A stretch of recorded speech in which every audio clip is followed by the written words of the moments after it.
शुरू करते हैं मंगलाचरण। जय जिनेन्द्र भाभी जी। हाँ, जय जगन्नाथ। णमो अरिहन्ताणं, णमो सिद्धाणं, नमो आयरीणाणं, नमो वज्रायाणं, नमो लोके सर्वसागुणम्। करिएगा भाभी जी। दर्शन विशुद्धकारी बारे वीरत धारी, सामायिक चारि पर्व प्रोषध विधि वहे, सचित को पर हरि दीवा न तो जाम ब्रह्मचारी, पाप परिग्रह छंडे, पाप की न शिक्षा मंडे, को या की निमित्त करे सो वस्तु न गए, व्रत के धरैया समय की तीजी, प्रतिमा तीने भगवंत जी कहे, 11 प्रतिमा तीने भगवंत जी कहे, संयम अंश जग्यो जहाँ, भोग अरुचि परिणाम, उदय प्रतिज्ञा को भयो, प्रतिमाता को नाम। बोलो पंच परमेष्टि भगवान की जय।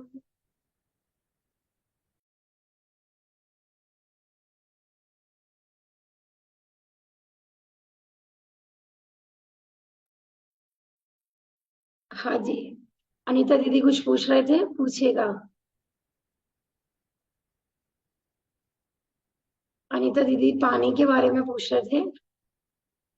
मान लिया जाए हमने 6 घंटे का पानी मर्यादा का कर लिया, हाँ जी। और उसके बाद हमने 4 घंटे के तक यूज कर लिया, और हाँ जो जी। बचा हुआ पानी है और वो हमने फिर बाद में उबाल लिया, तो 24 घंटे की मानी जाएगी मर्यादा, 6 घंटे की मानी जाएगी। हाँ, पूरा बॉईल कर लिया है तो फिर 24 घंटे की हाँ, मर्यादा हो जाएगी उसकी। अच्छा। मुझे यो हाँ। भ्रम था, मैंने क्योंकि कई बार सुना कि मतलब जो है पानी छानने 6 घंटे की मर्यादा के बाद अगर 6 घंटे का है तो 6 घंटे का ही रहेगा, वो बोलता वो नहीं वो होता। ऐसा आता है कि हमने पानी छाना और हाँ, उसको हमने लौंग वगैरह डाल के हमने 6 घंटे का बनाया। अब हाँ छह जी, घंटे के बाद हम सोचे कि उसको पुनः छान लें, तो हाँ, वो उसमें 6 घंटे के बाद उत्तरोत्तर बहुत मात्रा में जीव उत्पन्न होना शुरू हो जाता है। वो पुनः छान के प्रयोग नहीं होता है, लेकिन मर्यादा होनी पूरी होने उसी से मर्यादा के अंदर कर लेंगे तो मतलब कोई दिक्कत नहीं है पहले फिर। हो जाएगी। हाँ, अच्छा, अच्छा। जैसे आटे वगैरह का होता है ना, कि भाई हाँ, देखो, मूल तो जिनवाणी में लिखा रहता है कि हम जो मर्यादा है हाँ, उसी में अपने कार्यों को संपन्न कर लें, उसी में प्रयोग कर लें। लेकिन कई बार ऐसा हो जाता है कि भी बहुत मात्रा में पानी है, नहीं प्रयोग हो पाया हाँ, है, तो फिर उसको पूरा हाँ। बॉईल कर लेंगे तो फिर मर्यादा बढ़ जाएगी। ऐसे आटे अच्छा, फिर वो का भी 4 घंटे होता लगाने हैं है। उसमें। हाँ जी, कोई दिक्कत नहीं है। फिर उसको पूरी तरह से आपने उबाल ले लिया है तो फिर वो 24 घंटे हम्म, का हो जाएगा। आटे वगैरह का भी करते हैं कि जैसे मान लो सर्दियों में 7 दिन की मर्यादा है और हम्म, हमें लग रहा है कि हमारा आटा माने 6 दिन में 7 दिन में समाप्त नहीं हो पा रहा है, तो उसको फिर हम्म। भून लेते हैं अच्छे से, अच्छा ब्राउन कर लेते हैं उसको। तो फिर भूनने के बाद उसकी उतने दिन की ही मर्यादा पुनः बढ़ जाती है। अच्छा। ऐस- हाँ जी, मैंने आज हमने भूना है तो भूनने से हम्म। वो वापस से वो 7 दिन की पुनः हो जाएगी उसकी मर्यादा। ब्राउन कलर का भून लिया अगर करके। हाँ जी। अच्छा। दलिये में भी ऐसे ही होता है क्या? हाँ, दलिया तो भुना हुआ ही होता है। घर में जैसे 15 सेक के रख लिया तो उसकी मर्यादा कितनी हो जाती है दलिये की? देखो, दलिया हमने सेक के रखा, जैसे हमने आज ही पीसा, सेक के हम्म। रखा। देखो, या तो ये है कि हमने बिना सेके भी उसकी 7 दिन की मर्यादा वैसे ही है आटे जितनी, ठीक हाँ, है ना। ठीक। तो हमें लग रहा है कि हमारा 7 दिन में समाप्त नहीं होगा, तो हमने वो पहले भून लिया उसको मर्यादा पूरी होने से पहले, तो फिर उसकी मर्यादा की 7 दिन और हो जाएगी फिर। उसी दलिये को सेक लें तो 7 दिन और मर्यादा हो जाएगी। हाँ जी, लेकिन पहला वाला दलिया फिर बिना सेका हुआ होना चाहिए, मैंने बार बार नहीं सेकना है। पहले वो कच्चा था बिना सेका हुआ, हमने मर्यादा बढ़ाने के लिए फिर सेका उसको, तो हम्म, चलेगा। और यदि हमने पहले दिन ही भून लिया जिस दिन बनाया, तो फिर 7 ही दिन की रहेगी मर्यादा। 7 ही दिन ऐसा। की रहती है। हाँ जी। उसी दलिये को, सेके हुए दलिये को दोबारा नहीं सेक सकते है ना? नहीं, सेके हुए को बार बार नहीं सेकते हैं। वो हम्म तो अगर कच्चा था तो 7 दिन की तो नॉर्मल थी, जैसे हम्म, आटे की होती है। तो हमने उसको मर्यादा पूरे होने से पहले ही, छठे दिन ही हमने या 7वें दिन सुबह ही उसको पुनः भून लिया, तो मतलब ठीक जो है। कच्चा था उसको भून लिया, तो 7 दिन की और हो गई। तो इस प्रकार 14 दिन वो हमारा हो सकता है। नहीं तो आटे में ऐसा क्यों रहेगा कि आटे की मर्यादा, उसी आटे को नहीं सेक सकते हैं, दूसरा आटा होना चाहिए नहीं नहीं, जो। सिका हुआ आटा तो अभी हमारा बिना सिका हुआ है ना। हाँ, अभी जो हम रोटियों के लिए आटा पीसते हैं, तो ठीक है। सर्दियों में उसकी मर्यादा 7 दिन की है। 7 दिन कि की है। हमें लग रहा है कि 7 दिन में हमारा आटा समाप्त नहीं होगा, तो ठीक है। हमने उसको सुबह ही भून लिया, तो फिर हम्म, 7 दिन की और बढ़ गई उसकी, हम ये बोल रहे हैं। ठीक है। ठीक ऐसा, मतलब भुना हुआ वो अच्छा होना चाहिए, इस तरीके से। नहीं, क्या बताया दीदी एक बार हम आटे ये के बारे में? आटे के बारे में ये बोल रहे थे कि अपन पिसे हुए, देखो आटे ही क्या, सभी चीजों की, जितने भी हमारे मसाले हो, आटा होता है, तो जितनी भी चूरन वाली चीजें, माने चूर्ण पीसी जाती हैं, तो पीसने से लेकर बरसात में उनकी मर्यादा 3 दिन की होती है, गर्मियों में 5 दिन की होती है, और सर्दियों में 7 दिन की होती है। 7 दिन की होती है। ठीक है, तो यदि नहीं, हम, मैं ये पूछ रही थी, आप अकोरने का बता रही थी ना, अकोरने के बाद उसकी मर्यादा कितनी और बढ़ जाती है? हाँ, तो हमने मर्यादा पूरी होने से पहले उसको अच्छे से भून लिया, बिल्कुल ब्राउन कर लिया, तो फिर 7 दिन की पुनः बढ़ गई, ये बोल रहे हैं अपन। 7 दिन की फिर दोबारा हो गई, ऐसा। सभी मसाले आटे की ना? हाँ, माने वो अच्छे से पूरा ब्राउन हो जाना चाहिए, ऐसा भुनना चाहिए, ऐसा। ठीक है ना, बेटा ये भुनी रोटी बन जाएगी। इसका हलवा बन जाएगा। हाँ हलवा बन जाएगा, ठीक है। यही पूछना था बेटा। बाकी बहुत लोग मतलब बना लेते हैं, क्योंकि भुने हुए आटा ना थोड़ा टूटता है, तो उसमें लोच नहीं आ पाता है। लेकिन आप उसकी बटली जैसा, बाटी जैसा ऐसा बन सकता है, बना के ऐसा। ठीक है ना, बाकी दूध वगैरह में डाल लेते हैं भुना हुआ आटा। जैसे लोग सूजी भून के डालते हैं ना, तो सूजी जो अपन खाते नहीं बाजार की, तो वो सूजी का भी काम करता है भुना हुआ आटा, चोकर युक्त होता है, पेशेंट वगैरह को भी दिया जाता है। तो उसको दूध में उबाल के डाल के भी खा सकते हैं, जैसे दूध में दलिया उबालते हैं, ऐसे भुना हुआ आटा डाल के भी उसको प्रयोग कर सकते हैं, इस दीदी, तरीके से। की सूजी हाँ जी, हाँ जी। बाजार की सूजी क्यों नहीं खा सकते? देखो, सूजी और मैदा क्या होता है कि, चाहे बाजार का आटा ही ले लो, अब अपन घर में जैसे गेहूं लाते हैं, साफ करते हैं, बाजार में क्या होता है अधिकतर कि, जो हमने देखा है, हमने क्या है बचपन में ही सब चीजें दुकानों की देख रखी हैं, यही काम होता था अपने घरों में।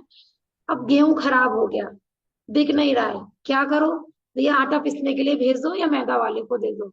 तो अधिकतर मैदा, आटा, तो जो चीजें मार्केट में माने गेहूं आदि बिक नहीं रहे हैं, तो वो सब मैदा बनने के लिए, सूजी बनने के लिए वहां पर चले जाते हैं। तो माने उसमें हिंसा हिंसा की दृष्टि से भी बाजार का पिसा हुआ, चाहे आटा हो, चाहे मैदा हो, या कोई भी चीज हो, क्योंकि उसमें जीवों को देखकर या अत्याचार पूर्वक तो शोधबीन कर वो प्रयोग नहीं किया गया होगा, ऐसा। तो बाजार की तो चाहे मसाले हो, क्योंकि कितना अपन देख रहे हैं ना, हल्दी में पीला रंग मिला रहे हैं, काली मिर्च में पपीते के बीज आ रहे हैं, तो पता नहीं क्या क्या आ रहा है। अभी कुछ दिन पहले सुनने में आया था, पिसे हुए धनिये में घोड़े की लीद सुखाकर पीस कर डाली जा रही है, माने वो भी ग्रीन होती है सुखा के। तो माने पिसे हुई चीजों को अपने को बाजार से अवॉइड करना चाहिए।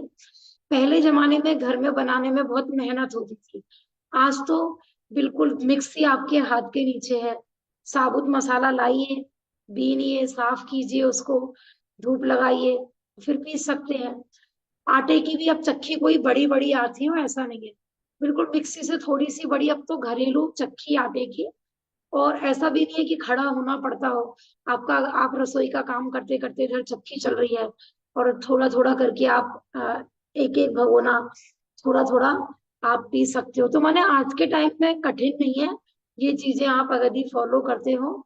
दूसरा, जितना ज्यादा दिन का पिसा हुआ होता है तो उन चीजों के जो पोषक तत्व है वो समाप्त हो जाते हैं।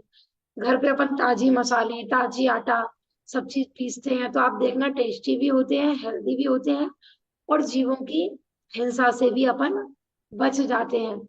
और मैदा और सूजी के लिए तो ऐसा भी आता है कि जैसे हमने बताया था ना, सफेद जहर, जैसे टाटा नमक, सफेद चीनी और सफेद मैदा, माने ये तीनों जहर कहे जाते हैं, चाहे आयुर्वेद हो, चाहे नेचुरोपैथी हो, और अथवा एलोपैथी हो। क्यों? क्योंकि जो गेहूं के ऊपर जो छिलका होता है, मैदा और सूजी जब बनाई जाती है तो गेहूं के ऊपर दो तीन छिलके होते हैं, तो जो ऊपर के छिलके होते हैं वो सब उतार दिया जाता है। माने जो पोषक तत्व होता है जिसको पहले चोकर बोलते थे, तो हमारा जो खाना पचता है तो वो चोकर होने से पचता है, और छिलका उतर गया, उसका चोकर निकल गई, तो मैदा और खाली सूजी बची। तो सूजी से भी ज्यादा मैदा ज्यादा हानिकारक है। सूजी तो फिर भी दरदरा दाना होता है, लेकिन वो भी छिलका उतरा हुआ होता है, लेकिन मैदा तो बिल्कुल हाथों में चिपक जाती है। आयुर्वेद तो ये कहता है कि आज किसी ने छोला भटूरा खाया, अब वो भटूरा आपके हाथों में एक एक साल पुराना चिपका रहता है। अब आप सोचो कितना सड़ता रहता होगा, कितनी जो भयंकर बीमारियां हो जाती हैं, फंगस हो गया, आंतें सड़ गई आंतों में, ये प्रॉब्लम हो गई। तो मैदा आपने देखा होगा, अपन आटा मारते हैं और मैदा मारते हैं, मैदा मारने में कितनी प्रॉब्लम होती है ना, माने वो कितना चिपके चिपके जाती है। तो ऐसे मैदा आंतों में चिपक जाती है, इसलिए बताया है। ऐसी बारीक ज्यादा पिसा हुआ आटा भी नहीं खाना चाहिए, अपने को थोड़ा चोकर युक्त। और हमको माने उसमें उसको ज्यादा, जो अपन चक्की वगैरह घर में जो पीसते हैं तो वो तो अपने हिसाब से पीस लेंगे, लेकिन बाजार वाले तो बिल्कुल जो ऐसा पीसते हैं मैदा जैसा ही। तो बहुत फायदा है, घर में अपन ये चीजें यदि ध्यान रखेंगे तो आगे हॉस्पिटलों से और डॉक्टरों से बहुत बचे रहेंगे। ठीक है ना। एक तो इस काल में ऐसा उदय लेकर आए हैं कि ऑलरेडी रोगी शरीर, स्वस्थ किसी का नहीं दिखता है, ऊपर से हमारा खान पान, हमारा रहन सहन उसमें उन बीमारियों में और वृद्धि कर रहा है। तो जब शरीर ही इतना अशक्य हो जाएगा तो फिर कैसे ख्याल में आएगा, कैसे तत्व चिंतन करेंगे कि हम शरीर नहीं आत्मा है। क्योंकि कहना बहुत सरल होता है, अनुकूलता में मैं शरीर नहीं हूँ आत्मा हूँ, ये कहना सुनना बड़ा अच्छा लगता है, लेकिन जब भयंकर बीमारी हो रही हो, वेदना हो रही हो, शरीर में फ्रैक्चर हो गया हो, उस समय भी अपन ये तत्व धारा चलती रहे, उसके लिए बहुत बल चाहिए। तो अपन बुद्धि पूर्वक, आ बैल मुझे मार, तो हम क्यों बीमारियों को आमंत्रण दें। तो अपन बुद्धि पूर्वक अपने को ये सारे भी प्रयास करना चाहिए। यदि अपन जैन चरणान योग के हिसाब से भोजन बनाते हैं तो बहुत हद तक अपन रोग आदि से बच सकते हैं। ऐसा तो मैदा तो जितना हो सके अवॉइड करना चाहिए। ऐसा। हाँ जी जैसे भाई। दीदी, जैसे किसी की पत्तीदार सब्जी का त्याग हो और उस रसोई में पत्तीदार सब्जी बनती है, तो क्षेत्र का दोष लगता है क्या? देखो इसमें क्या होता है, अपनी भूमिका का होता है। त्याग भी कई प्रकार के होते हैं ना, मानो अपन ने सामान्य से त्याग किया है ना, तो नव कोटि से त्याग होता है कि ना करेंगे, ना कराएंगे, ना करने की अनुमोदना देंगे। और मानो वो त्यागी स्वयं महिला हो और घर के बाकी सब लोगों के लिए मानो हम पत्ते की सब्जी बना रहे हैं, है तो ना? फिर भले ही हमने सिर्फ कृत के लेवल पे त्याग किया, हमने करने का कराने का तो नहीं किया। तो इसमें अपनी भूमिका के अनुसार है ना। दोस्तों माने सारा दोस्तों सारा अभिप्राय और परिणामों का खेल होता है। तो हमारी जितनी विशुद्धि बड़ी है उसके अकॉर्डिंग अपना त्याग होता है। ठीक है ना। माना हम घर पे हैं तो इसमें हमने सिर्फ कृत के लेवल पे लिया है कि हम खुद नहीं करेंगे, तो फिर बात अलग है। और हमने कि ना करेंगे, ना कराएंगे, ना करने की अनुमोदना करेंगे, तो फिर वो किसी भी रूप में नहीं करेगा, न उस रसोई में बनाएगा, ऐसा। नहीं, उस क्षेत्र में जैसे हम अपना भोजन बनाएं तो अपने को क्षेत्र का दोष लगेगा क्या? जैसे हमने अपनी, कहा देखो, श्रावक की भूमिका है तो कोई दिक्कत नहीं है। अपन जिस भूमिका में है, अभी गृहस्थी में है, परिवारजनों के साथ रह रहे हैं, तो फिर वहां पे इतना बड़ा दोष नहीं है, क्योंकि बराबर। विशुद्धि बढ़ जाएगी। तो फिर वो फिर तो रसोई अलग हो जाएगी शुद्ध भोजन वाले की, ऐसा। हाँ जी, सपना भाभी जी कुछ पूछ रहे थे। हाँ दीदी, जैसे अपन ने तो ना इंद्रियों की इच्छा निरोध के लिए किसी चीज का त्याग किया है और चौके में चम्मच आदि लग जाती है जैसे, तो फिर उसका भी दोष लगता है। वैसे अपन तो यहाँ है तो अपने घर में तो नहीं लग रहा है ऐसे चम्मच वगैरह, कहीं लग जाती है, लेकिन अपना वैसा ना दोष तो है नहीं। मतलब अपनी इंद्रियों के लिए ही अपन ये सारा काम कर रहे हैं कि थोड़ी इच्छाएं रुक जाएं, ज्यादा है तो नियम तो कुछ नहीं है, फिर तो ठीक उसका बात भी। है, अच्छी बात है। देखो, जैसे अभ्यास के रूप में हमने कोई चीज छोड़ रखी है, भले हमने प्रतिज्ञाबद्ध तरीके से हम त्यागी नहीं हुए हैं, लेकिन हम कहीं गए हैं, हमको पता है कि भी देखो करछी आदि मिल सकती है ना, मतलब ये सब चीजें, क्योंकि आजकल जो हालत है वहां पे अपन अपेक्षा नहीं कर सकते हैं कि पूरी तरीके से कोई शुद्धताई कर रहे होंगे, माने जहाँ पे अपन मानो सामूहिक में, भले ही वहां पे शुद्ध भोजनशाला हो या मानो, लेकिन बनाने वाले यदि पेड़ हैं सामूहिक रूप से, तो वहां ये सब गड़बड़ हो ही जाती है। तो इसमें हमारी विशुद्धि के ऊपर है, ठीक है ना, अपन अभ्यासी हैं, क्योंकि यदि हमें पूरी दृढ़ता होती है और हमने प्रतिज्ञाबद्ध तरीके से त्याग किया है, तो फिर हम चाहे भूखे रह लेंगे लेकिन अपन नहीं लेते हैं, क्योंकि हमें अपनी कमजोरी भी समझ में आती है कि भूखे रह नहीं सकते हैं, और अभी मानो धार्मिक प्रोग्रामों में जाने का राग भी है, तो फिर ये चीजें फिर हमने, इसका मतलब हमने रख रखी है। तो ये सब अपने को पता होता है कि हमने अपनी प्रतिज्ञा में क्या क्या शामिल कर रखा है, तो दोष आदि उसका है। बाकी जैसे जैसे विशुद्धि बढ़ जाए, दृढ़ता आती चली जाए, तो किस प्रकार से भी न करेंगे न कराएंगे, माने उस चीज पे वो बर्तन भी छुल गया तो भी नहीं लेंगे। जैसे अभी एक वीडियो आई हुई थी ना कल परसों, कि मांसाहार का त्याग कर रखा है, लेकिन हम ऐसे होटल में प्रवेश कर रहे हैं कि जहाँ पर वेज भी है और नॉन वेज भी है, तो आप कैसे उम्मीद कर सकते हो कि जो आपका वेज आएगा वो नॉन वेज से टच किया हो नहीं होगा। तो पूरी वीडियो आई हुई है, मुझे ख्याल में नहीं है कौन से अपने धर्म के ग्रुप पर आई हुई है। माने अब वो तो बोल रहे हैं गलती से, माने गलती से उनको वेज की जगह नॉन वेज परोस दिया गया, और 4 जन हैं वो शाकाहारी, और चारों ने खा भी लिया, और बाद में उनको वो फील हुआ कि ये क्या खाया है हमने, और पता चला उसमें वो मुर्गा चिकन वगैरह ये सब चीजें। तो हम जब जा रहे हैं ऐसी जगह, तो ये हमें पता, इसका मतलब इससे भी पता लग रहा है कि इसका मतलब हमने वेज का अच्छे से नियम नहीं लिया था।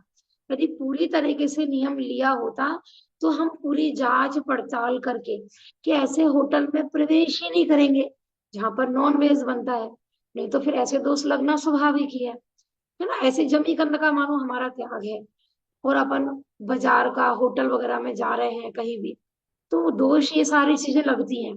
तो हमने त्याग किस लेवल पे कर रखा है, अपना अपना पूरी तरह से हम, यदि हमें नियम फॉलो करना है, तो ये तो माने बाजार में कोई भी आपकी ये मर्यादाएं पालन नहीं करेगा, और तो और माने तीर्थ क्षेत्र है कहीं भी है, लोग मंदिर के बाहर आदि ये सब चीजें खाते पीते हैं, तो भी दुकानदार माने जिसका काम बिजनेस है वो ये सब चीजें नहीं पालन करते हैं, ऐसा। तो अपने अपने ऊपर है, हमारी जितनी विशुद्धि बढ़ी है तो हम उतना उतना, और दृढ़ता आ जाएगी तो भी अभी घर से लेकर जाओ अपना टिफिन, तो फिर माने जैसे जैसे आपकी विशुद्धि बढ़ रही है, इस सब अपनी कमजोरी और उसके ऊपर है, ठीक है ना। माने जैन धर्म इतना सुंदर है, यहाँ कोई जोर जबरदस्ती नहीं है, जिसका जिस लेवल का राग टूट रहा हो उस लेवल पर फॉलो।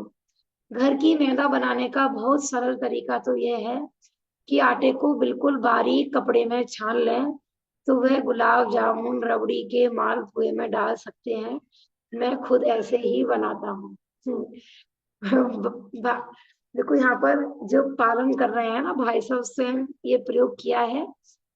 मैंने जो अपन आटा पीसते हैं ना, पुराने लोग तो बहुत करते थे, अपन लोगों ने भी बचपन में देखा है, आटा पीसने के बाद फिर एक जैसे भगोना लिया, और उस पे बारीक कोई छन्ने जैसा कपड़ा हमने बांध लिया, और फिर हाथ से उस पे आटे को रगड़ते रहते हैं, और नीचे मैदा निकलती रहती है।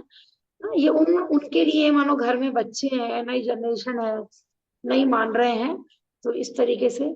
बाकी अपन तो जितना इंद्रियों पे निरोध हो, जितना सात्विक भोजन होगा, पहले लोग कहते थे ना दाल रोटी खाओ और प्रभु के गुण गाओ, तो इसलिए ही कहा था कि जो सात्विक भोजन लेते हैं ना, उनके शरीर में रोग आदि कम होते हैं। अब ज्यादा हार्ड और गरिष्ठ भोजन लेंगे, अवक्ष लेंगे, तो फिर प्रभु का गुणगान भी नहीं कर पाओगे। फिर तो हाय राम और हे भगवान, फिर तो बीमारियों में ये हालत होती है। तो बहुत सारे उपाय हैं, है ना। नए नए आप जब स्वयं इस तरह की अपनी बुद्धि दौड़ाएंगे तो बहुत सारे ऑप्शन है।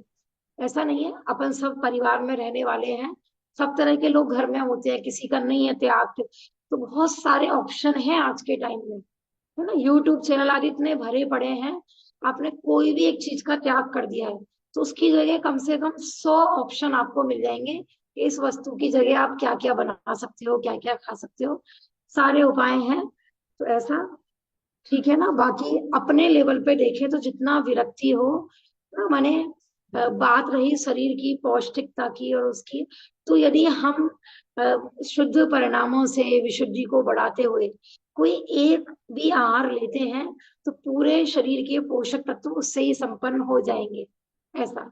और यदि तीव्र आसक्ति है, अन्याय नीति अवक्ष का कोई विवेक नहीं है, तो कितना भी खा रहे हैं तो भी शरीर में रोग आदि की वृद्धि हो रही है।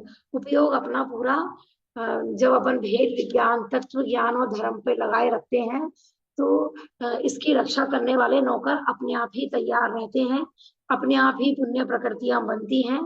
इसलिए हमारा तो एक ही काम है बुद्धि पूर्वक कि भैया धर्म में लगे रहो, है ना। जितना अपन जीवों के प्रति दया, करुणा, हिंसा का विवेक रखेंगे तो समय भी ये सारे ऑप्शन अपने आप ही खुलते चले जाएंगे, इस प्रकार से। ठीक है ना। और भी किसी का कोई प्रश्न हो तो पूछ सकते हैं, और भी किसी का चलना। हाँ जी भाभी जी। से पानी सुबह मैंने प्रयास किया 24 घंटे का, जैसे कर लिया हमारे। अब जैसे आजकल मौसम ठंडा है तो वो तो ठंडा हो जाता है, जो मतलब बीच में ठंडा हो जाएगा तो उसको जैसे हल्का सा गर्म करके लेना हो तो वो ले सकते हैं। हाँ, गर्म करके तुरंत पीने में कोई दिक्कत नहीं है। पीने के लिए मतलब जैसे मर्यादा उतनी रहेगी, उसकी मर्यादा उतनी ही रहेगी। हाँ, मतलब उसको गर्म कर सकते हैं ना, दोबारा गर्म करके पी। हाँ हाँ, उसको कोई दिक्कत नहीं है। ठीक ठीक है ना, ऐसा। उपवास में सिर्फ बॉइल्ड वाटर ही पी सकते हैं या राख का पानी भी बना के पी सकते हैं? राख से भी प्रासुक आया है, लेकिन अपन जैसे शौच आदि के लिए, स्नान आदि के लिए, उसके लिए करते हैं राख का। पीने आदि में तो फिर लवंग है या बॉईल करा हुआ, उसी को प्रयोग करते हैं। राख तो क्या है ना, और अपन जो अपन बाकी जो काम पानी प्रयोग में लेते हैं ना, वॉशरूम आदि के लिए, उसमें आप राख डाल सकते हैं। जैसे दीदी राख का कैसे, मुझे नहीं पता है अभी तक, कैसे राख से प्राशुद्ध करते हैं? पानी हमने जैसे छाना और हमने जैसे हम यहाँ हाँ जी, सब राख का ही प्रयोग करते हैं, मतलब राख का पानी बनाते हैं। बनाते थोड़ा राख में ना, राख क्या होता है ना, मिट्टी जैसा बन जाता है, तो वो कण आ सकते हैं पीने आदि में।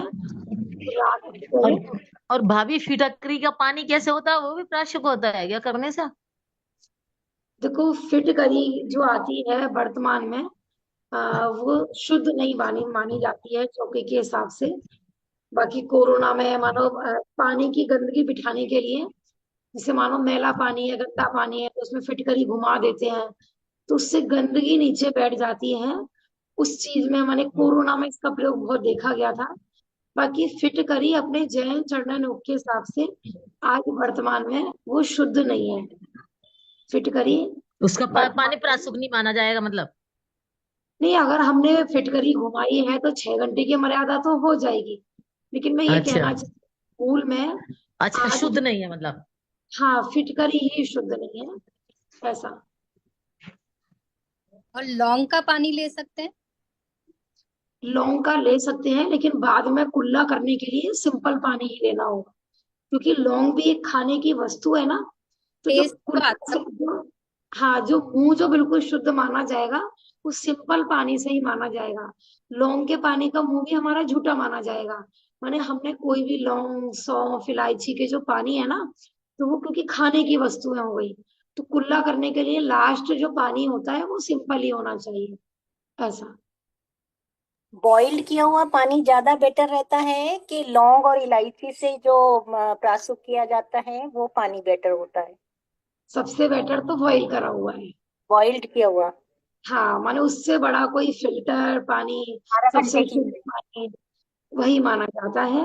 क्योंकि लौंग किए वाले की मर्यादा भी कम होती है 6 ना। घंटे की बस रहती है। लेकिन वो इसलिए प्रयोग करते हैं, बहुत लोग भी तत्काल बहुत सारा भोजन बन रहा है तो हाँ, कितना 6 पानी उबालेंगे, तो भी तत्काल हमने 6 घंटे हम प्रयोग कर लेंगे।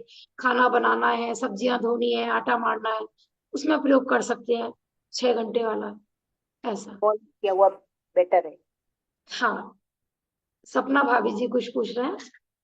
हाँ दीदी, मैं राख का ही पूछ रही थी, और सर राख कैसी होनी चाहिए वो भी पता चले कि राख कौन सी होनी चाहिए, राख का पानी देखो कैसे करना है?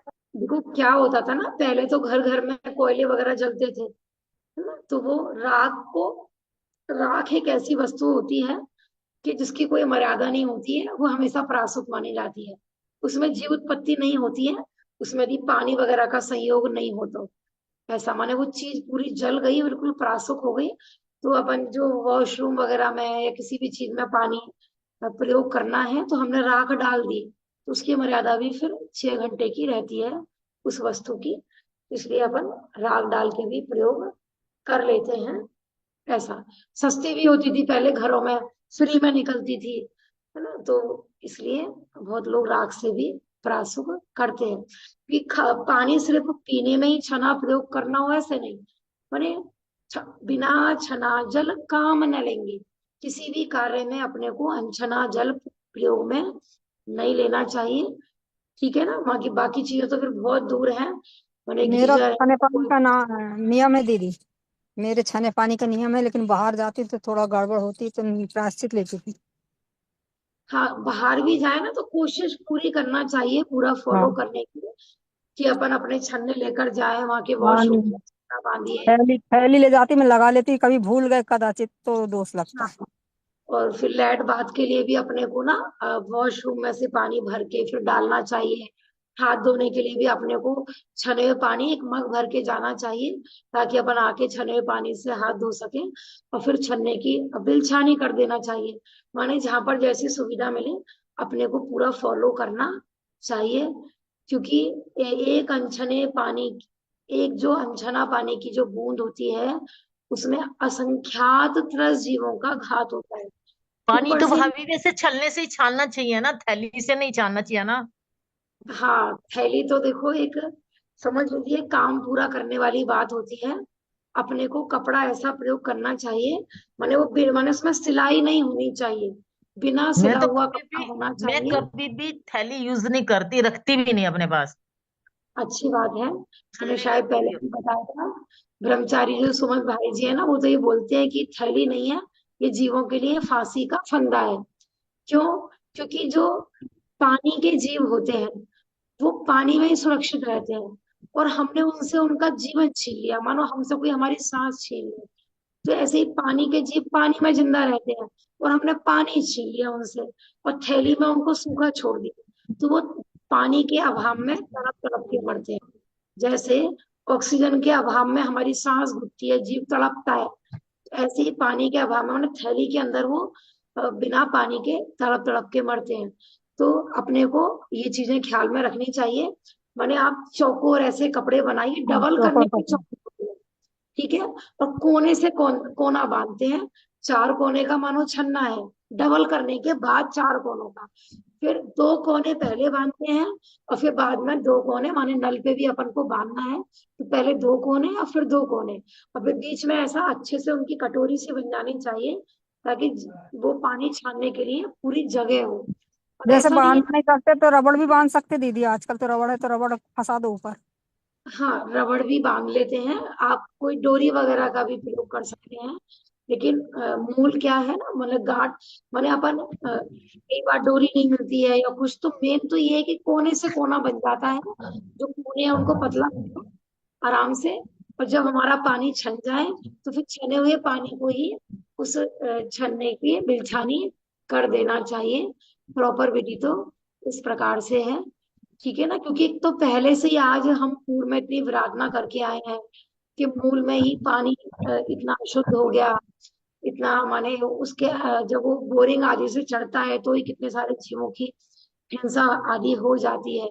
लेकिन जितना अपन आज मिला है उसमें भी यदि प्रमाद करेंगे तो फिर आगे पता नहीं क्या होने वाला है। और ऐसा। जिसे पानी भाभी भरा हुआ हो वो पहले छान लिया हमने, और बाल्टी में पानी रखा एक्स्ट्रा अलग है, हाँ और जी। उसको छान के उसमें जीवानी कर देते हैं हम तो कई बार, जैसे बीच में छानते हैं तो वो नहीं तो मानी फिर जाएगी नहीं। पानी का क्या करते हो फिर? वो बाद में फिर जहां पानी लाते हैं वहीं डाल देते हैं। तो पानी कहाँ से लाते हैं आप? पानी समर से, हाँ तो समर का समझ। पानी। देखो ये जो आप बाल्टी वाला बोल रहे हैं ना, ये तो तब होता था कि जैसे हमने कुएं से पानी निकाला और फिर हमने हम्म। बिलछानी करके बिलछानी का पानी उस बाल्टी में डालते थे वापस, और फिर कुएं में बाल्टी वापस डाली जाती थी और फिर उसको उल्टा कर दिया जाता था। माने ऐसी उसमें एक रस्सी होती थी कि वो, तो तब तो ठीक है, लेकिन अब आप अब रखने का क्या औचित्य है? अब तो दो साथ ही साथ कर दो। 2 कुंडे लगे और होते थे बाल्टी में। हाँ, 2 पहले कुंडों तो ये, क्योंकि तो बोरिंग में या समर में तो वापस जाएगा नहीं पानी, तो अपन तो मजबूरी बस अब नालियों में करते हैं।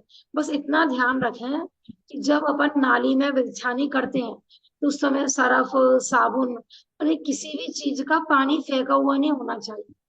नाली को बिल्कुल साफ कर लो सादा पानी डाल के, और फिर बिलछानी या बिल्कुल सिंपल पानी होना चाहिए। थोड़ा ये चीज ख्याल रखें, उस समय सरफ साबुन का पानी उसके आगे पीछे बिलछाने के पीछे नहीं डालना चाहिए।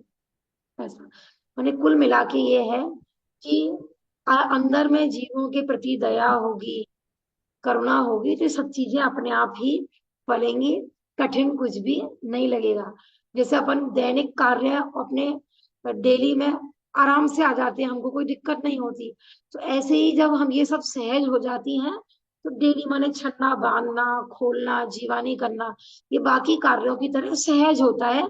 इसमें कोई खींचातानी वाली बात नहीं होती है। और सब चीजें ना अनुभव से और नई नई चीजें सीखने को मिलती हैं।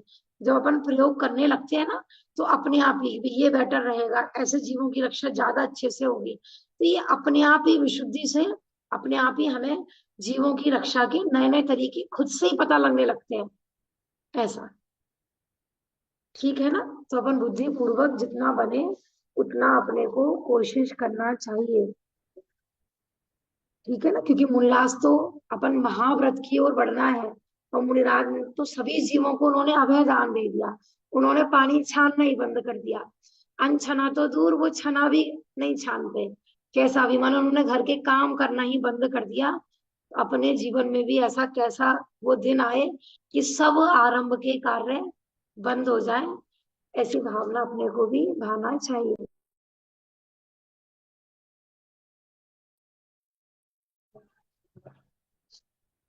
थोड़ा सा विषय हमारा संयम प्रकाश जी से रह गया था, अपन देखते हैं पेज नंबर 691, 691। लास्ट हमने देखा था कि भोजन के प्रति लंपटता, ग्रद्धता आदि नहीं होना चाहिए। माने मौन तो लिया है और मौन लेकर भी हम बाकी अंगों से बोल रहे हैं, तो माने ये गलत, और भी गलत तरीका हो जाता है। जैसे उदाहरण देते हैं अपने को कि मानो हमने मुंह से तो पानी नहीं पिया है ना, माने हमने एक क्रिया जैसा फॉलो करने के लिए, लेकिन बाकी हम बार बार नहा रहे हैं, कपड़ा रख रहे हैं, तो फिर उससे तो और तीव्र आसक्ति का प्रतीक होता है। इसलिए फिर जितनी बनती हो उतनी प्रतिज्ञा लो, है ना। भेद माने उससे आसक्ति कम होनी चाहिए तो प्रतिज्ञा होना चाहिए, नहीं तो फिर वो पद बदनाम होते हैं। और भी देखते हैं, एक चीज बहुत सुंदर आया इसमें 691 पेज पे, ये है तप आगम शरीर बल, अपने आत्मा में ही प्रेम, शुभ परिणाम, उत्तम सहनन, मन का बल क्षुधा आदि का ना होना, इन गुणों से युक्त हो, तब आचार और सिद्धांत में बलवान हो, चतुर हो, साधुओं में भी अग्रसर हो, पर इसे आने पर हार न खावे, आर्त रौद्र परिणाम से बचा रहे, वैसा साधु एकल विहारी हो सकता है। ये पहले भी हमारा एक पॉइंट आया था कि जो त्यागी हो, व्रती हो, संयमी हो, उनको अकेले नहीं रहना चाहिए। क्यों? क्योंकि अकेले में ना कुछ भी प्रमाद हो सकता है।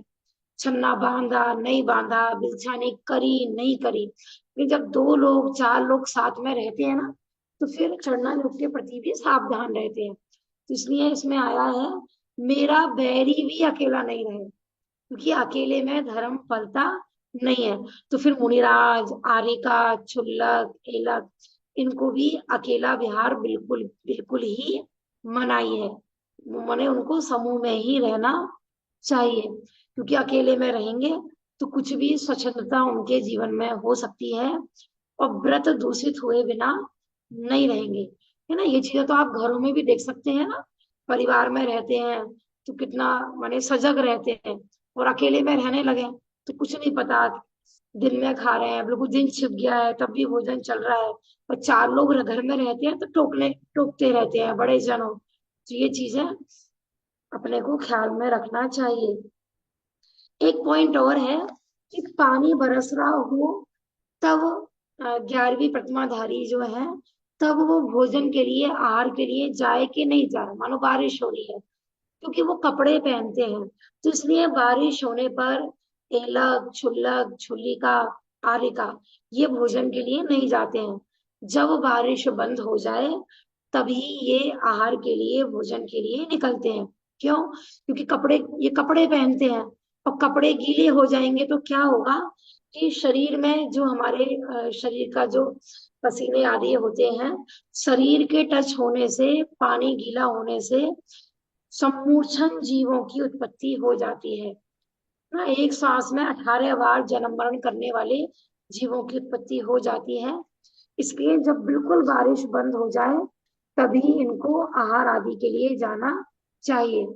फिर मुनिराजों के लिए प्रश्न लगाया कि मुनिराज जा सकते हैं कि नहीं बारिश के समय।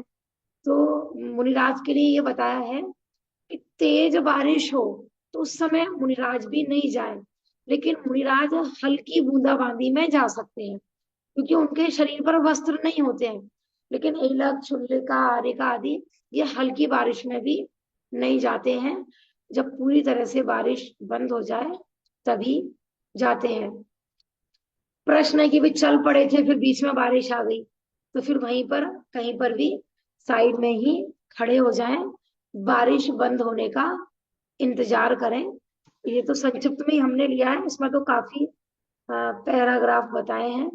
एक चीज और बताई यहाँ पर कि नग्नता का अभ्यास नहीं होता है। माने जो 11वीं प्रतिमाधारी है, अब वो कपड़े पहने फिर उतार के देखे कि मैं दीक्षा ले सकता हूँ कि नहीं ले सकता हूँ, तो ऐसे कपड़े उतारने का ऐसे हंसी खेल नहीं होता है।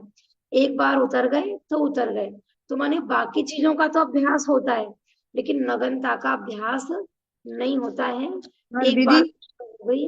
हाँ जी। दीदी ये जैसे कई लोग बताते हैं महाराज जी वगैरह कि हम लोग एक कमरे में प्रैक्टिस करते हैं नग्न रहने की, कि हम लोगों के सामने 2-4 मुनि इकट्ठे रहते साथ में और प्रैक्टिस करते हैं।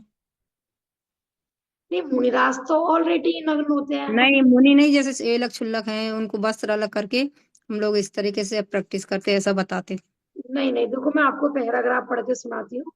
श्रावक अवस्था में जब तक हो तब तक दिन में किसी भी प्रकार की नग्नता ना करो। नग्न होना हंसी खेल नहीं है, महान उत्कृष्ट धर्म है। नग्न होकर फिर कपड़े पहनना नहीं। जो नग्न होकर कपड़े पहनते हैं उन्होंने इस धर्म को हंसी खेल समझ रखा है। ऐसा वह धर्म नहीं, यह तो महाशूर वीरों का धर्म है, कायरों का नहीं। जैसे वो ब्रह्म गुलाल मुनि की कहानी आती है ना, कि उन्होंने सारे रूप तो बनाए, लेकिन एक बार जब राजा ने डिमांड की कि भाई आप मुझे मुनिराज बन के संबोधन करने आना, लेकिन उन्होंने फिर मुनि बनने का अभ्यास तो किया, लेकिन कपड़े उतारने का नहीं किया। मैंने कषाय घटाने का किया, क्योंकि अंतरंग परिग्रह यदि समाप्त होगा तो बहिरंग में तो कपड़े अपने आप ही उतर जाएंगे।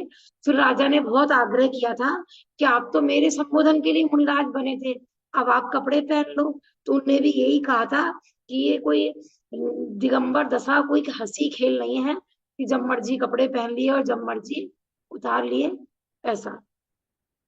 ठीक है ना। इसमें और भी पॉइंट है कि भोजन को जाए तो बातें करते करते नहीं चले, ऐसे मानो आहार के लिए जा रहे हैं, क्योंकि ईर्ष्या समिति आदि नहीं पलेगी। तो ये चीजें भी।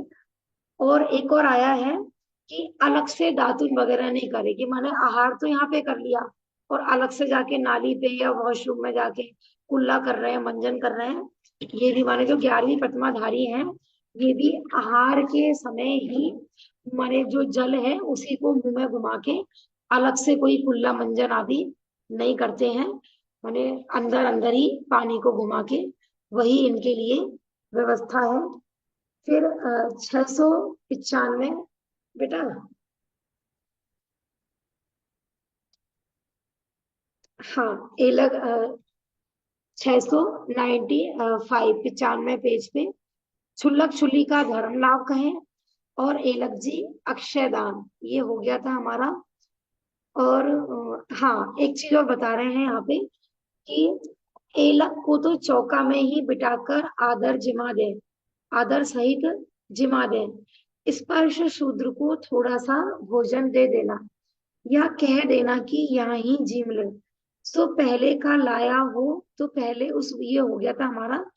अपने को पॉइंट लेना है, पड़घाने के लोभ में नहीं पड़े, क्योंकि हमने क्या पढ़ा था कि पड़घान एकमात्र मुनिराजों के लिए ही बताया है, 11वीं प्रतिमाधारी को पड़घाया नहीं जाता है।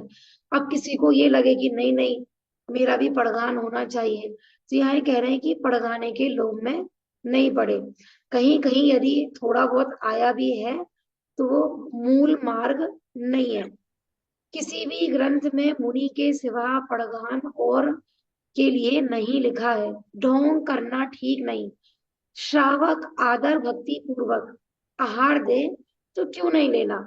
यह नहीं समझना कि इन्होंने पड़घान ही उठा दिया, दातार की पूरी पूरी भक्ति की है, पर पड़घान संयमियों के लिए ही कहा है, अन्य के लिए यथा योग्य सत्कार बताया है।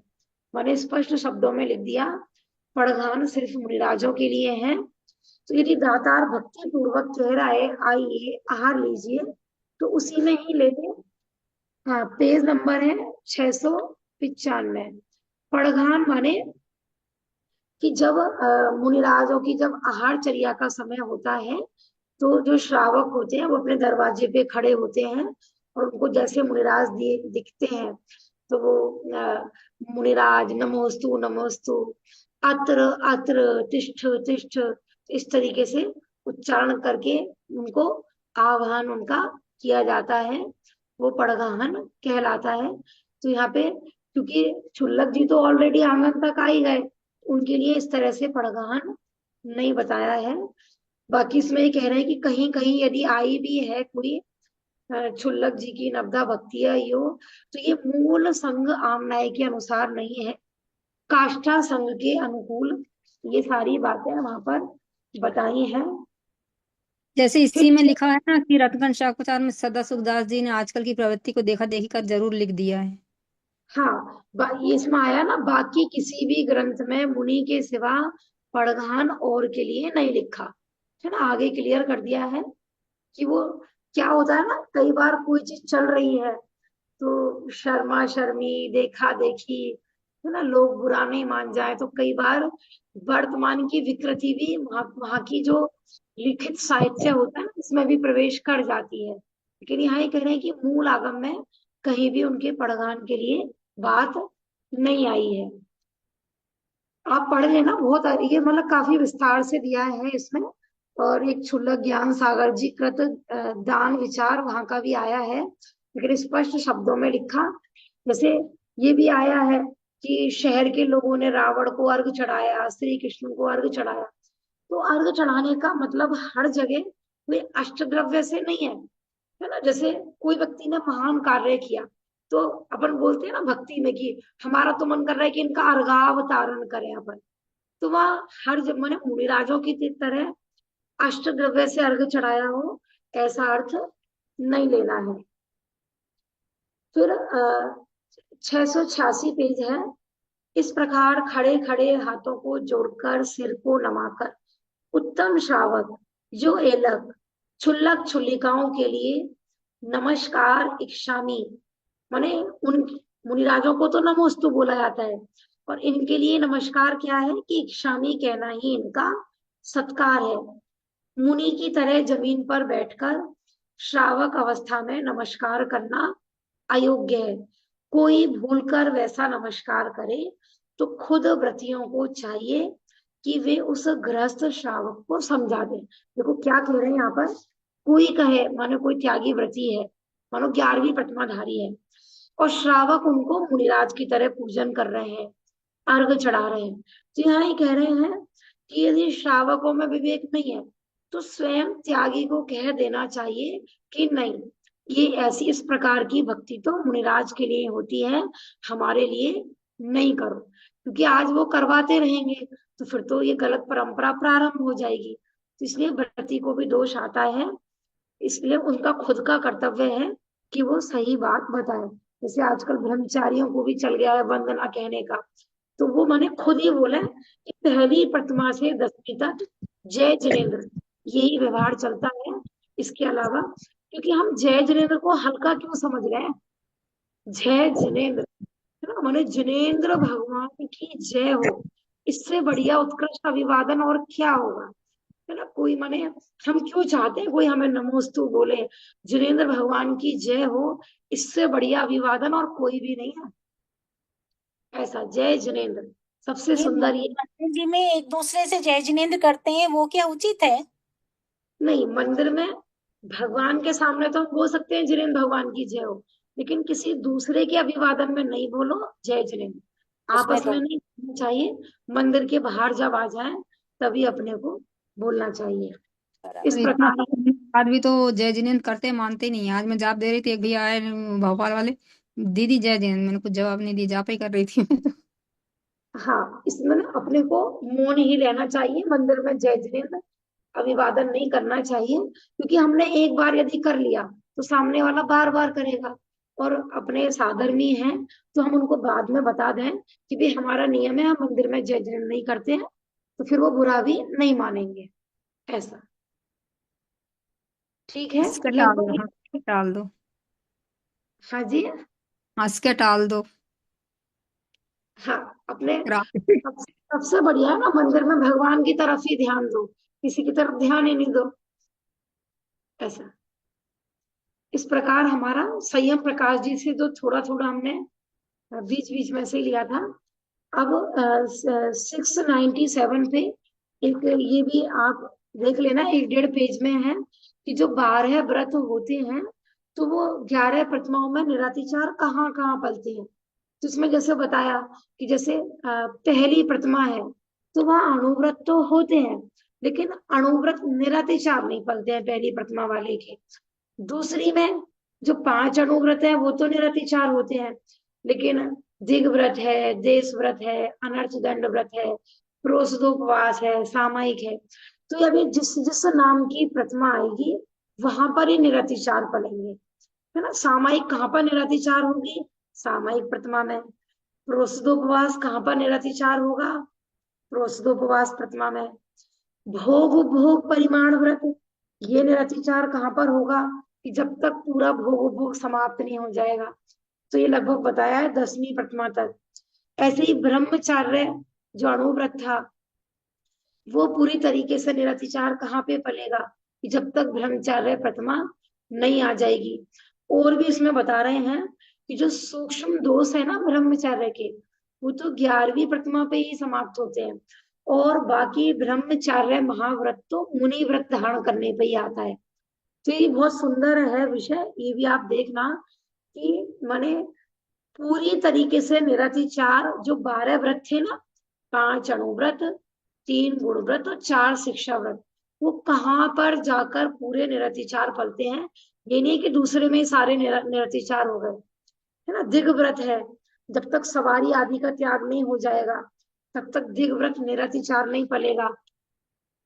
देश व्रत कब तक निरतिचार नहीं पलेगा, कि जब तक मुनि धर्म प्रकट नहीं हो जाएगा तब तक देश व्रत। और अनर्थ दंड व्रत, जब तक अनुमति करने का त्याग नहीं करेंगे, अनुमोदना करने का त्याग नहीं करेंगे, तब तक अनर्थ माने मन वचन काय की व्यर्थ की प्रवृत्ति का त्याग नहीं होगा। एक और है इसमें अंतिम, अतिथि संविभाग व्रत। ये निरतिचार कब पलेगा, कि पूरी जब तक 11वीं प्रतिमा नहीं हो जाएगी। क्योंकि जो 11वीं प्रतिमाधारी एलक क्षुल्लक है, यद्यपि वो भोजन आदि बनाते नहीं है, लेकिन आपने देखा होगा ना, नियम आया था कि जब तक मुनिराजों का आहार नहीं हो जाए तब तक ये आहार के लिए नहीं निकलते हैं। तो इनका ये ही अतिथि संविभाग व्रत है, और यहाँ पर इनका निरतिचार पलता है। और एक और बहुत सुंदर, कि मुनिराज ने तो सारे जीवों को अभय दान दे दिया, तो उनका ये सच्चा अतिथि संविभाग है। मतलब उनके लिए तो सारी दुनिया के जीव ही अतिथि हैं। जग को दे दी जग की निधिया। इतना सुंदर ये विषय है। संक्षिप्त में ही हमने ये लिया है संयम प्रकाश जी से। इन जो विशेष स्वाध्याय के इच्छुक हो, ये पूरा संयम प्रकाश जी ग्रंथ अध्ययन करें। बहुत अच्छा, बहुत सुंदर ये ग्रंथ है। आज प्रश्नोत्तर आपने बनाए हैं क्या मिली भाभी जी? नहीं भाभी जी, बनाया नहीं मैंने। सुधा भाभी जी का कुछ मैसेज भी था। हाँ, आज है नहीं ना सुधा भाभी जी। नहीं, हाँ। चलो, हो सकता है कोई प्रॉब्लम हो। दीदी हाँ जी। दीदी मेरा एक क्वेश्चन है, सुबह सोच रही थी दीदी, जो आत्मा की जो बढ़ती हुई जो शुद्ध श्रद्धा पर्याय की जो अवस्था है उसको गुणस्थानक कहते हैं ना? हाँ हाँ जी, अब बोलिएगा। हाँ, आत्मा की शुद्ध बढ़ती हुई पर्याय को 14 गुणस्थानक कहते हैं ना? हाँ, देखो हमने जो परिभाषा देखी थी ना, मोह और योग के निमित्त से होने वाली जीव की श्रद्धा और चारित्र्य गुण की तारतम्यता को ये गुणस्थान बोलते हैं। जी, तो उसमें ज्यादा तो श्रद्धा आ गई, चारित्र तो अंदर में समा गया, लेकिन ये 11 प्रतिमा जो हम अपन जो कर रहे हैं वो क्या शुद्ध चारित्र की बढ़ती हुई अवस्था है ना? देखिए, जो पहले से 14 तक 4 तक गुणस्थान था ना, वो श्रद्धा की अपेक्षा था, पहले से 4 तक। लेकिन अब ये 5वें गुणस्थान से ये चारित्र गुण की तारतम्यता दिखा रहे हैं। आगे आगे माने चारित्र में वृद्धि हो रही है, और जो आचारित था कुचारित था वो सब समाप्त हो रहा है। माने जो बाहर में प्रवृत्ति थी वो घट रही है और स्वरूप लीनता बढ़ रही है, ऐसा। तो दोनों साथ साथ में चलते हैं। 5वें गुणस्थान से प्रतिमा भी शुरू हो जाती है। हाँ जी, 5वां गुणस्थान प्रतिमा का ही है। नीति भाभी जी कुछ पूछ रहे थे? दीदी, ये जो प्रतिमाधारी श्रावक है उनको क्या अवधि ज्ञान हो सकता है? हाँ, हो सकता है। जैसे उच्च कोटि का भी अवधि ज्ञान हो सकता है? देखो, जो मतलब अवधि ज्ञान के जो भेद आते हैं ना, देशावधि, परमावधि, सर्वावधि, तो उच्च कोटि वाला तो मुनिराजों के ही होता है, भावलिंगी मुनिराजों की, है ना। देवगति में ऑलरेडी होता है, और मनुष्य में ये विशुद्धि पे डिपेंड होता है। तो चौथे गुण स्थान में भी हो सकता है अवधि ज्ञान। जैसे भरत चक्रवर्ती थे, तीर्थंकर को जन्म से ही होता है, तो चौथे गुण स्थान में भी हो सकता है अवधि ज्ञान, 5वें में भी हो सकता है, और आगे के में तो हो ही जाता है किसी किसी मुनिराज को, ऐसा। त्रियंचों को भी बताया है, कहीं कहीं त्रियंचों को भी विशुद्धि से अवधि ज्ञान हो जाता है, उनको भी बताया है, ऐसा। हाँ जी, सपना भाभी। दीदी, अभिप्राय और परिणाम में क्या अंतर है? क्रिया तो समझ में आती है, सूक्ष्म अभिप्राय और परिणाम। हाँ देखो, क्रिया, परिणाम और अभिप्राय। तो क्रिया तो जो हम शरीर की क्रिया करते हैं वो है, ठीक है। परिणाम माने कि भी हम जो ये बाहर की जो हमारे कषायों का जो उद्वेग दिखाई देता है कि भाई हम दया पाले, हम ये ना करें, हम ये ना करें, है ना, माने हम कषाय नहीं करें, तो ये सब परिणामों के अंतर्गत आता है। और अभिप्राय माने, अभिप्राय माने समझ लीजिए कि श्रद्धा गुण की पर्याय, कि अब हम मानो जैसे हम गुस्सा नहीं कर रहे, ठीक है, तो ये तो हो गया परिणाम कि हमें अभी क्रोध नहीं आए, हम क्षमा रखें, तो ये हमने अपना परिणाम सुधार लिया। लेकिन अंदर में क्या चल रहा है, चार लोग क्या कहेंगे, ये स्वाध्यायी है ना, माने देखो ये स्वाध्याय होकर भी गुस्सा करते हैं, तो अभिप्राय कैसा रहा हमारा कि लोग क्या कहेंगे, माने ये लोग का ये हो गया अंदर का अभिप्राय। तो जो मुनिराज होते हैं ना, तो उनके किस लेवल की सरलता प्रकट हुई है कि वहां जैसी क्रिया वैसा परिणाम वैसा अभिप्राय। लेकिन अभी साधक अवस्था में हमारा अभिप्राय यदि सम्यक दृष्टि हो गया है तो उसका अभिप्राय सम्यक हो गया है, लेकिन मिथ्यात्व अवस्था में अभिप्राय तो विपरीत है, लेकिन परिणाम संभालने का फिर भी अभ्यास करते हैं कि भी कषाय नहीं करनी चाहिए, हिंसा आदि के परिणाम नहीं करने चाहिए। तो यहाँ मैंने जो टोडरमल जी वाला प्रकरण है ना, क्रिया परिणाम अभिप्राय, कि हम क्रिया तो सुधार लेते हैं और कदाचित स्वाध्याय करके हम परिणाम नहीं बिगाड़ने चाहिए, ये भी अपने को समझ में आ जाता है। लेकिन वो जो अभिप्राय है, अभिप्राय की भूल है ना, उस पे प्रहार नहीं कर पाते हैं, वो खोटा की खोटा बना रहता है। इसलिए मूल प्रहार हमको अभिप्राय सम्यक करने पर लगाना चाहिए। अभिप्राय सम्यक माने श्रद्धान सम्यक हो जाना, है ना, मिथ्यात्व को ही उल्टा अभिप्राय कहा जाता है। अभिप्राय सीधा हो गया, समझो जीव सम्यक दृष्टि हो गया। मानो हम पूजन कर रहे हैं, स्वाध्याय कर रहे हैं, तो हमें लगता है कि हमारे परिणाम कितने अच्छे रहते हैं, हम तो बिल्कुल क्लेश भी नहीं करते हैं। तो इन परिणामों की शांति से हम स्वर्ग आदि में तो जा सकते हैं, लेकिन वो जो अभिप्राय में पड़ा हुआ है ना, शुभ के प्रति उपादेयता या अथवा स्वर्ग का लोभ आदि, तो वो जो अभिप्राय जो मिथ्यात्व है वो संसार में भटकाता ही रहेगा। तो इसलिए तीन माने स्वाध्याय का फल कि हमारा जो अनादि से जो विपरीत अभिप्राय है वो सम्यक होना चाहिए। इसलिए जैन धर्म में पापों का बाप किसको कहा है कि मिथ्यात्व को, सबसे बड़ा पाप वो मिथ्यात्व ना, क्योंकि अपन बालबोध का ही पहला चैप्टर है कि जितनी भी ये कषाय उत्पन्न होती है ना, क्यों होती है कि विपरीत मान्यता के कारण जब पर पदार्थ इष्ट अनिष्ट भाषित होता है तो कषाय उत्पन्न होती है। अगर अभिप्राय सम्यक होगा ना तो परिणाम भी सुधर जाएंगे। अब हमने ऊपर ऊपर का परिणाम तो सुधार लिया, अभिप्राय खोटा बना रहा तो वो परिणाम भी कितनी देर सुधरे रहेंगे, फिर वो कारण पाकर बिगड़ जाएंगे। तो इसलिए जितना भी अपन स्वाध्याय कर रहे हैं ना, उसका एक ही प्रयोजन है कि वो जो अनादि की विपरीत मान्यता मिथ्यात्व ग्रंथि है वो अपनी खुले, वो मिथ्यात्व रूपी गांठ वो खुले। तो अभिप्राय सम्यक होना चाहिए कि भैया ये जो जितना भी सब कुछ हो रहा है ये सब शरीर की क्रिया है। जितनी भी हमने चर्चा करी ना 11 प्रतिमाओं की, ये खाना, ये नहीं पहनना, ये चलना, ऐसे करना, ऐसा करना, ये इन सब का कर्ता मैं नहीं हूँ, मैं तो इस शरीर से भिन्न मैं आत्मा हूँ। ऐसा अशुभ से बचने के लिए शुभ होता है, लेकिन मैं इन सब का कर्ता नहीं हूँ। जब जिसका जिस काल में जैसा होना है, शरीर की क्रिया का कर्ता मैं नहीं हूँ, मैं तो इनका ज्ञायक हूँ। मैं पानी छानने वाला नहीं, मैं पानी बिना छानने वाला नहीं, ये तो स्वयं अपनी योग्यता से हो रहा है, मैं तो इसका ज्ञाता हूँ। माने क्रियाएं सारी हो रही हैं ज्ञानियों के जीवन में, पूरा न्याय नीति भक्ष अभक्ष का सारा विवेक है, लेकिन उसको मोक्ष, इससे मेरा मोक्ष होगा, मैं जितना ये ज्यादा करूंगा तो मैं मोक्ष के नजदीक हो जाऊंगा, ऐसा वहां पर अभिप्राय नहीं होता है।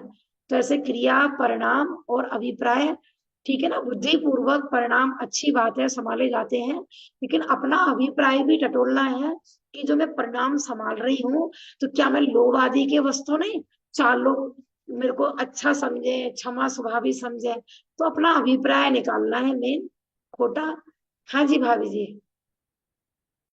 तो अगर हम ऐसा सोचते हैं ना तो ऐसा लगता है जैसे छल कर रहे हैं, ऐसा किसी भी कार्य में ऐसा सोचते हैं तो ऐसा लगता है कि मायाचारी है ये, तो कि हम कर ही गलत रहे हैं और फिर सोच रहे हैं कि मैं करने वाला नहीं हूँ, मैं ऐसा नहीं हूँ, मैं वैसा नहीं हूँ। नहीं नहीं, देखो ये अब ये मायाचारी नहीं है, ये तो साधक अवस्था में ये दोनों धारा चलेंगी कि बाहर में सब कुछ होगा भी और श्रद्धान में मैं उसका ज्ञाता मात्र हूँ, मैं करता नहीं हूँ, ये दोनों चीजें होंगी। और ये हम लोक व्यवहार में भी प्रयोग करते हैं। अपन ने कई बार एग्जाम्पल दिया है ना, बेटी को विदा करते समय रोते भी हैं गले मिल मिल के, और बाजे बजा बजा के उसको भेजते भी हैं। अब बेटी कहने लगे नहीं आप इतना रो रहे हो, आपको मेरे से इतना प्रेम है, मैं नहीं जा रही ससुराल, तो फिर और ज्यादा रोना शुरू कर देंगे। नहीं, हम ससुराल भेजेंगे भी, इसमें हमारी खुशी भी है। और और आपको माने, और हम रो रहे हैं और तुम ये सोच के रुक गई तो फिर और ज्यादा दुखी हो जाएंगे। तो ऐसे ही साधक अवस्था में श्रद्धान में 100% यही होता है कि सब शरीर का परिणमन, शरीर की क्रियाएं, शुभ क्रियाएं, शुभ भाव, मैं इनका करता नहीं, मैं तो इनका ज्ञाता हूँ। लेकिन भूमि का अनुसार ये होंगे ही होंगे, क्योंकि ये नहीं होंगे तो फिर पाप होगा। ऐसा हम ये सोचे कि हमारा अभिप्राय जैसा चल रहा है हम बाहर में भी वैसा ही, जैसे ऐसा होता है ना, मन में होए सो वचन उचरिए, वचन होए सो तन सो करिए। मानो मेरे मन में गुस्सा आ रहा है, ऐसा मन कर रहा है सामने वाले के चाटा लगा दूं, तो क्या मेरे मन में आया तो क्या मैं वचन में भी वैसे बोलूं और सामने वाले के लगा भी दूं, तो क्या होगा? माने घर गृहस्थी कितना हिंसक हो जाएगी, क्योंकि अभी हमारा मन वचन काय में एक रूपता नहीं है। तो भैया मन में आया ना तो मन में ही रख लो, वचन में मत बोलो। वचन में आ भी गया है तो भैया काय से करने मत बैठ जाना। ये तो तीनों अभिप्राय और लोग, श्रद्धान एक ही बात हो जाएगी ना? अभिप्राय और श्रद्धान हाँ दोनों जी, सेम हाँ चीज जी, हो जाएगी। हाँ जी, हाँ जी सुषमा दीदी। सामायिक शब्द में समता शब्द है, एक समय का मतलब आत्मा हो जाता है। तो इसमें आत्मा का ज्यादा मतलब अर्थ जो है दोनों है, व्युत्पत्ति परक भी है वैसे भी है। तो दोनों जरा एक बार और अच्छी तरह समझा दीजिए दोनों अर्थ, और कौन देखो सा समय मतलब माने, सामायिक प्रतिमा जब में कौन सा अर्थ ज्यादा बैठता है? देखो दोनों ही वास्तव में वो शब्द भेद हो सकता है, भाव एक ही है। जब हम समय माने आत्मा मानेंगे, और हम क्योंकि बिना अपने को आत्मा माने समता हो ही नहीं सकती। जब तक हम अपने को आत्मा नहीं मानेंगे तो सामने वाला भी आत्मा नहीं दिखेगा, और जब तक सामने वाला आत्मा नहीं दिखेगा तब तक उससे राग द्वेष होते रहेंगे। तो समता कहो आत्मा कहो, वास्तव में तो बिना आत्मा के समता नहीं, और जहां जहां समता है इसका मतलब वहां वहां वो अपने को आत्मा मान रहा है। तो शब्द के अर्थ माने वो व्युत्पत्ति परक अर्थ कर दिए हैं, लेकिन भाव एक ही है ना। जैसे मुनिराजों के जीवन में समता होती है, सामने शत्रु हो अथवा कोई मित्र हो, दोनों को समान किस वेश पर देख रहे हैं वो, कि दोनों उनको आत्मा दिख रहे हैं वो, तभी तो समता आई। तो आत्मा मानते हैं तभी समता होती है, जहां समता होती है वहां अपने को आत्मा जाना है। इसलिए ऐसा ठीक है ना, हमारे जीवन में भी समता तभी आएगी अपने को आत्मा देखेंगे, सामने वाले को आत्मा देखेंगे। ऐसा ठीक है। बाकी की चर्चा, अभी जो हमारा विषय था वो तो लगभग कंप्लीट हो गया है। रहस्य कोई चिट्ठी अपन सोमवार से मैं मैसेज कर दूंगी, अनुकूलता रहेगी तो उसी हिसाब से। बाकी कल का दिन और है, कल भी यदि आप लोगों की शंकाएं हो तो कल, अब कल क्योंकि अभी फ्राइडे है तो कल भी आप चढ़ना योग संबंधी जिसको जो पूछना हो तो कल अपन, और बाकी जो सोनल भाभी जी कह रहे थे आप जिसको भी अपने अपने जो भी भाव हो या अपना कुछ एक्सपीरियंस देना हो अब तो वो भी बता सकते हैं। ठीक है, कल की हम क्लास हमने एक एक बार ऐसा हुआ कि भजन गाने की कहा था वहां पे प्रवचन में जलेसर में, तो संडे का दिन था। तो एक वो आए थे छुल्लक जी, वो बहुत स्नेह रखते थे, तो हमने संडे का व्रत वो भजन गा दिया। तो उसमें ये था, रविव्रत नमक न खावे, काजू किशमिश मंगवावे, खा करके दूध फल हलवा, त्यागी त्यागन कहलावे। तो वो एकदम बहक गए, बोले तुम त्यागियों की हंसी कर रही हो, तुम त्यागियों का निंदा कर रही हो, तुम ये कर रही हो। सब लोग बोले ये तो भजन है, इनने क्या निंदा कर दी, आपने कहा तो इनने गा दिया। और वो मेरे पीछे पड़ गए, आप गाओ आप गाओ। तब इसने बहुत रखते वो सूखी दवा मंगवावे ले, लीवर का इंजेक्शन 16 धाली कहलावे, तो वो इतना खिसिया गए कि बहुत ज्यादा।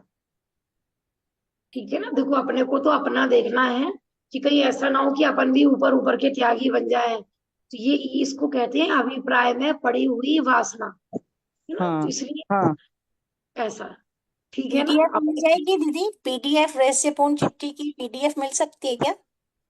वो फिर मोक्ष और प्रकाशक जी ग्रंथ की पीडीएफ है, उसी में पीछे है। अपन हाँ ऐसा करते हैं फिर रहस्यपूर्ण चिट्ठी की अलग से पीडीएफ बनवा लेंगे, वो फिर शेयर कर देंगे। जी अपन है ना ये चारा प्रतिमा पर चार चार एक एक पैराग्राफ बोलने के लिए गोष्ठी जैसा रखिए ना, जिससे हमको थोड़े सीखने को मिलेगा सबको कल। हाँ, बहुत सुंदर। ठीक है ना, सब अपने अपने विचार माने जो विषय पढ़ा है उस संबंधी कल का पूरा अपना 1 घंटा इसी में ही अपना रहेगा।